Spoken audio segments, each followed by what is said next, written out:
Bom, hoje eu vim aqui bater um papo com vocês, a gente vai conversar, eu vou falar um pouquinho mais sobre a minha vida pessoal, coisa que eu evito bastante falar, né? Porque quanto mais a gente fala da nossa vida pessoal, as pessoas que não gostam da gente têm mais motivo pra falar de você. E eu não gosto disso, eu tenho agonia quando as pessoas falam de mim. Eu prefiro que não falem. Mas, enfim, vocês me perguntam muito, por que que eu decidi voltar pro Brasil? Por que que eu não estou no Egito no momento? Eu já respondi em outros vídeos, assim, rapidamente, não dei muitos detalhes e muita gente acabou perdendo isso, então eu resolvi gravar isso aqui para explicar toda a história. Bom, não tem só um motivo que me fez voltar pro Brasil. Claro que tem um motivo que foi mais específico, que foi mais forte, e tiveram outros motivos pequenos que me levaram a voltar de vez. Eu fui morar no Egito de vez, que eu me mudei mesmo para morar com o Ahmed, em 2018, em agosto de 2018. E eu não tinha ideia de quando que eu ia voltar. Eu fui só com a passagem de ida. Mas a minha ideia, meu planejamento era voltar depois de uns 3 meses, mais ou menos. Porque a ideia era conhecer melhor a cultura do Ahmed, o país dele. O meu intercâmbio foi muito rápido, eu tinha gostado muito do país, eu queria continuar aprendendo melhor inglês, etc. Ter mais experiências também, que eu achava que isso ia ser muito positivo pra mim. E acabou que foi, né? E foi por isso que eu acabei indo, mas eu falei, ó, vou voltar depois de uns 4 meses, 3 meses, e volto com o Ahmed. A minha ideia era voltar com o Ahmed, para ele conhecer minha família, ele conhecer o Brasil. A gente queria tirar o visto dele lá, tudo bonitinho. E o que aconteceu?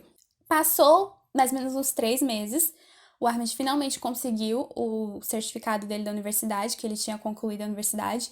Ele bombou na universidade na prova final várias vezes, inclusive a família dele não sabe disso, espero que eles não tenham assistido esse vídeo. Sem o diploma da faculdade, você não consegue a sua reservista, né, do exército para você poder viajar, tirar seu passaporte, tirar seu visto e viajar. Ele precisava terminar a faculdade.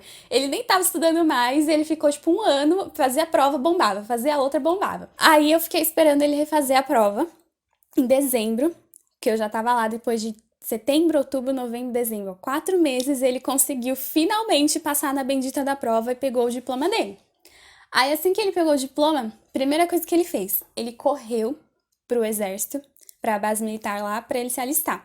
E assim, a gente não sabia se ele ia ser obrigado a servir ou não, porque no Egito é obrigatório servir o exército. Então a gente imaginava que ele ia ter que servir sim, mas a gente ainda tinha uma esperança, porque muita gente falava que quem tem relacionamento com estrangeira não serve.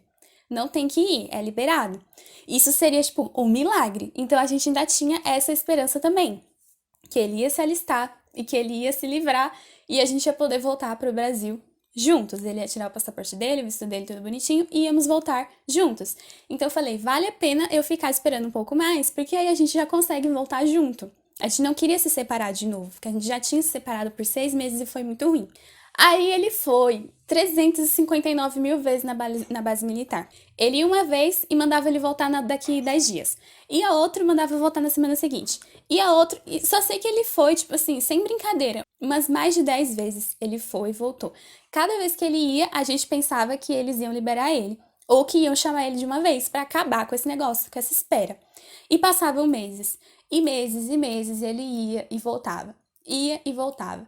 E eles nunca davam um retorno se ele ia ser chamado para servir ou se ele ia ser livrado de uma vez do processo do exército. Nunca respondiam ele. Até que chegou abril, já estava fazendo vários meses, quase chegando um ano que eu já tinha viajado para lá e a gente ainda não tinha resposta se ele ia servir ou não. Toda a turma que tinha ido com ele, se alistado com ele, já estava servindo e só ele não estava.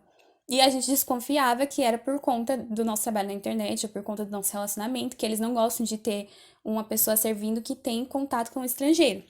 E aí eu pensei, putz, vão chamar ele agora, vão liberar ele de uma vez.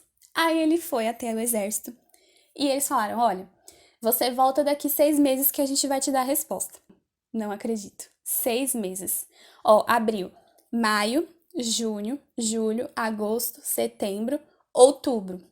Mais ou menos em outubro. Entre outubro e novembro que a gente ia ter uma resposta. Eu falei, meu, eu vou ficar aqui até o final do ano pra saber se você vai ser liberado ou não. E se eu ficar esperando até o final do ano, deles não te me liberarem e eu voltar sozinha do mesmo jeito? E eu já não queria passar outro final de ano lá, porque eu já tinha passado um Natal e Ano Novo lá e eu queria passar o outro Natal e Ano Novo com a minha família em casa. A minha mãe me ligava todo santo dia. Você já decidiu quando vai voltar? E aí, vocês resolveram o exército do Armed? E aí, ele vai ser chamado ou não? E eu falei, olha, eu acho que eu vou comprar minha passagem, porque eu não tô muito confiante. Acho que vai acabar que eu vou ficar esperando até novembro. Chegar em novembro, eles vão te chamar e eu vou ficar sozinha. E eu não queria ficar lá sozinha, né? Aí não fazia sentido nenhum eu ficar morando lá sem o Ahmed e sem minha família. Era melhor eu voltar pro Brasil e ficar com a minha família do que ficar lá sozinha e ele no exército. Porque quando a pessoa vai pro exército, lá, eles ficam, tipo, 1 mês, 2 meses, sem mexer no celular, sem entrar em contato com ninguém. E eles só voltam depois de 2 meses, fica 1, 2, 3 dias com a família e volta pra lá de novo. E isso durante 1 ano, 2 anos, servindo. É tipo, você fica preso lá na base militar. Não pode sair, ficar voltando, conversar com a família. Não tem feriado, não tem nada. É desse jeito. E eu falei, meu, não vou ficar morando aqui nessa situação. Se ele for chamado, eu vou embora. Então eu sempre tava olhando as passagens ali. Eu comecei a pesquisar as passagens. Porque às vezes ele chama a pessoa, no dia seguinte ele já tem que servir. Então eu falei, eu fiquei com receio, né, de acontecer isso. Aí eu já comecei a pesquisar minhas passagens. Aí começaram a acontecer outras coisas. Além do negócio do exército, que eu já tava com medo, já tava com receio, e além da minha família, que toda hora, todo instante perguntava quando que eu ia voltar, teve um outro rolo, que foi um rolo com a família dele. A gente morava em um apartamento, que na verdade não era um apartamento, eram dois, porque a gente tava em 8 pessoas. Tinha eu, Armid, a mãe, o pai, um irmão, outra irmã e outra irmã. Peraí, eu contei direito? Eu, a Armid, a mãe, o pai, o irmão, a irmã e outra irmã. Eram 7 pessoas. A gente tava em 7 pessoas. Era muita gente pra morar num apartamento só. Os apartamentos tinham só 2 quartos, uma sala, uma cozinha e um banheiro. E esse apartamento ficava numa vila familiar, que era herança do vô do Armid. Ou seja, cada apartamento ali daquele prédio era herança para uma das filhas dele. Um apartamento era da mãe do Armid, outro era da tia, da outra tia, do tio. E por isso que, tipo, toda a família morava ali, tinha um apartamento naquele prédio. E a gente tava morando em dois. Tava morando em um que era da mãe do Armid e no outro que era da irmã dela, que era a tia do Armid. Porque funcionava mais ou menos assim: era um apartamento de frente pro outro e no meio tinha um corredor social. Nesse corredor social, a gente circulava de uma casa para outra, como se literalmente fosse uma casa só, que a gente deixava as portas das duas casas abertas uma para outra. Aí, na hora de dormir, eu tinha o meu quarto em um apartamento com as irmãs do Armid em outro quarto, e na outro apartamento tinha mais 2 quartos. Uma era da mãe do pai dele e o outro era dele do irmão. E a gente se dividia assim, entre os 2 apartamentos. Antes de eu ir morar lá, eles já tinham essa divisão, eles já estavam usando o apartamento da tia dele. Só que sempre teve uma treta da mãe dele com a tia, porque a tia dele queria o apartamento para alugar e a mãe dele precisava do apartamento para morar. E como eu estava morando lá, eles e como eu estava morando lá, a mãe dele não queria entregar o apartamento, porque ela não queria, tipo, me deixar numa situação ruim, apertada na casa, ou sei lá, dormindo em colchão, sabe, ficar improvisando. Aí ela virava pra mãe dela e falava: "Não, calma, ela vai vir pra casa, relaxa, quando ela for pra casa a gente entrega o apartamento, a gente vai dar um jeito, mas eu não posso entregar o apartamento agora com a Luana morando aqui." Porque lá eles têm esse negócio cultural, tipo, você tem que tratar a visita muito, muito bem. Falei, meu, é melhor eu ir embora mesmo. Porque o negócio tá ficando, né, tá tendo muito problema, muita situação, e eu já queria voltar já tava com medo do negócio do exército. Tanto que no último mês, antes de ir embora, eu me mudei com o Armid pra morar na casa de praia, que era da mãe dele também, que também era herança do vô dele. A gente foi morar lá e a família dele conseguiu devolver o outro apartamento. Eles se mudaram pra ficar no apartamento só e entregaram o outro pra tia do Armid pra ela finalmente alugar. Enfim, quem tem família com herança sabe como que é treta, como que é rolo esse negócio de herança, de filho, de irmão, não sei o que é a casa, que não é a casa. Enfim, era uma treta danada. E eu não queria ficar no meio da treta. Aí eu fiquei morando na praia 1 mês antes de voltar pra casa. Eu comprei minha passagem em junho. Em junho. Junho do ano passado. Pra voltar em setembro. Por quê em setembro? Porque eu achei 2 valores muito bons. Um em setembro e outro em novembro. Aí eu fiquei com medo de comprar no de novembro e o Armin ser chamado pro exército antes. E aí eu ia ficar sozinha lá esperando meu voo, o dia do meu voo chegar. Aí eu falei, melhor comprar logo pra setembro. E aí, meu amor, eu volto pro Brasil. Se eles te liberarem, você vem pro Brasil e fica comigo. Se eles não te liberarem, você vai, serve o exército e depois a gente resolve. E foi assim que a gente resolveu. Chegou o dia do meu voo e eu viajei de volta pro Brasil. Eu voltei pro Brasil.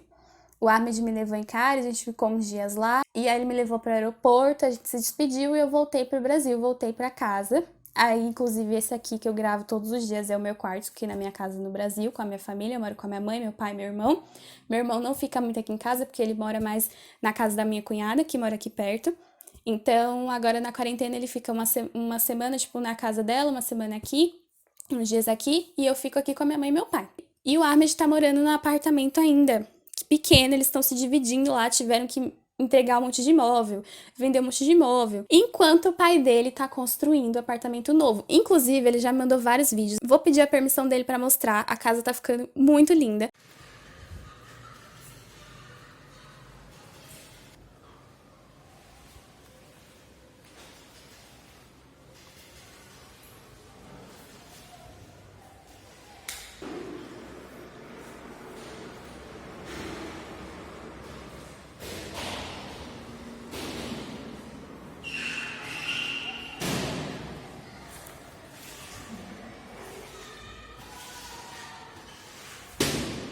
E eles vão finalmente poder se mudar para essa casa nova, porque o pai dele tá já terminando, já tá quase terminando, e eles vão entregar esse apartamento de uma vez para parar com essa treta de herança de família. E foi isso a explicação do porquê que eu voltei. Eu acho que eu nem precisava fazer esse vídeo explicando, mas depois que eu voltei pro Brasil, teve tanta treta, tanta gente perguntando o que aconteceu, se a gente tinha terminado, se eu tinha brigado, se isso, se aquilo, que o outro. Um monte de história, um monte de rolo, que eu tive que fazer uma live só para explicar por que eu tinha voltado. Eu até imaginava que depois que eu voltasse, ninguém ia me seguir mais e eu ia fechar o meu Instagram, ia fechar o meu canal, porque as pessoas só iam querer me seguir se eu estivesse no Egito fazendo vídeos de lá.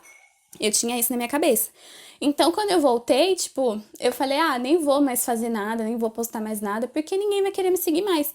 Aí eu fiz a live, contei o que estava acontecendo, quem assistiu a live assistiu, quem não assistiu já apagou. E o pessoal falou, não, a gente vai continuar te acompanhando. E eu fui lá e continuei trabalhando. Tanto que o canal chegou até agora, onde a gente tá, com eu morando aqui no Brasil. Então, eu continuei. E eu vou continuar o canal, não vou parar com o canal, mesmo que eu esteja aqui ou que eu esteja lá, enfim. E por que que eu não voltei para o Egito até agora? Bom, acho que é meio óbvio, né? Eu voltei para o Brasil em setembro do ano passado, e aí a gente continuou esperando a resposta do exército, a bendita resposta do exército que nunca vinha. Passou outubro, passou novembro, passou dezembro, passou janeiro, passou fevereiro e nada.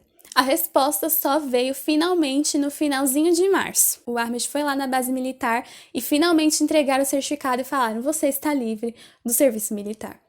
Todo esse tempo que a gente ficou esperando foi quase um ano de espera.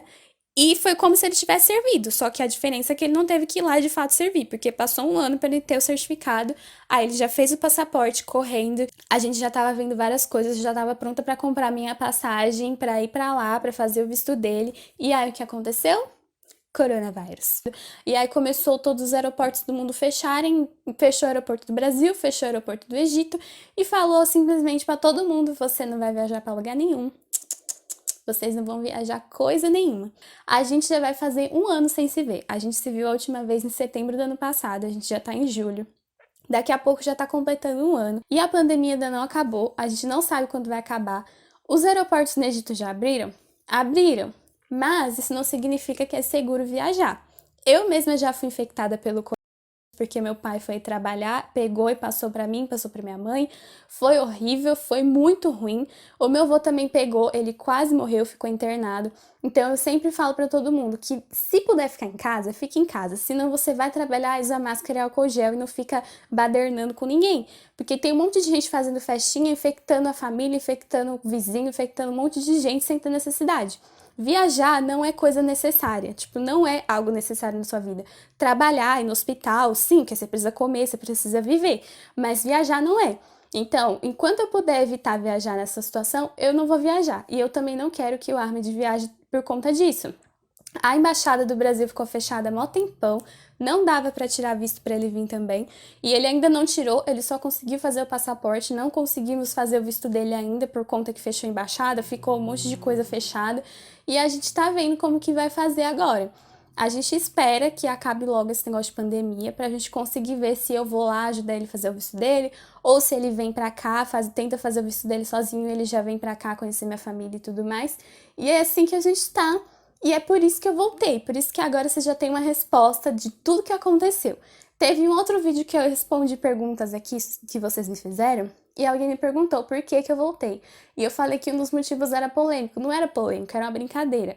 Porque eu falei que no dia que eu comprei minha passagem, lá em junho, eu tinha discutido com o Armed, foi lá que me deu impulso pra comprar. Porque foi verdade. A gente já tinha vários problemas, tinha negócio do exército, negócio do rolo da casa, negócio da minha família. Eu já queria comprar, mas nunca tinha coragem de ir lá e comprar de uma vez. Eu só ficava pesquisando. Pesquisava ali, pesquisava aqui, olhava o preço, estava baixo, falava vou, não vou, vou, não vou. Pra vocês terem ideia, eu comprei 5 passagens e cancelei as 5. Porque eu comprava e cancelava. Comprava e cancelava. Nunca tinha coragem, sabe? É muito difícil. Tanto você tem que ter coragem pra comprar pra ir, quanto você tem que ter coragem pra comprar pra voltar. É muito foda. E aí, quando a gente teve essa discussão, eu falei, vou comprar de uma vez. Aí depois que eu comprei, eu fiquei, ai meu Deus, eu comprei. Mas, tipo, eu tinha que comprar, eu tinha que voltar, não tinha como correr atrás. Eu falei, quer saber? Não vou cancelar dessa vez. É isso mesmo. Esse negócio do exército vai dar rolo, ele vai ter que ir, eu vou ter que voltar, não tem como adiar, mas isso eu peguei e comprei. E essa foi a resposta da pergunta que vocês mais me fazem, a pergunta que não quer calar. E agora sim eu respondi. Eu espero que não surjam mais histórias cabulosas e mentirosas sobre esse assunto, que eu já tô cansada desse assunto, já tô cansada disso. E é isso. Eu espero que vocês tenham gostado desse vídeo. Vai seguir a gente lá no Instagram, porque se você estiver seguindo a gente e acompanhando tudo, você vai saber tudo que tá acontecendo e não vai ficar perdido aí. Não onde é que eu tô, onde é que eu vou, pra onde é que eu vou. E é isso, se inscreve no canal também e deixa seu comentário aqui embaixo que eu vou ver se você tem sugestão de vídeos novos pra eu fazer. Coloque aí embaixo que eu tô lendo tudo. É isso aí, tchau, tchau.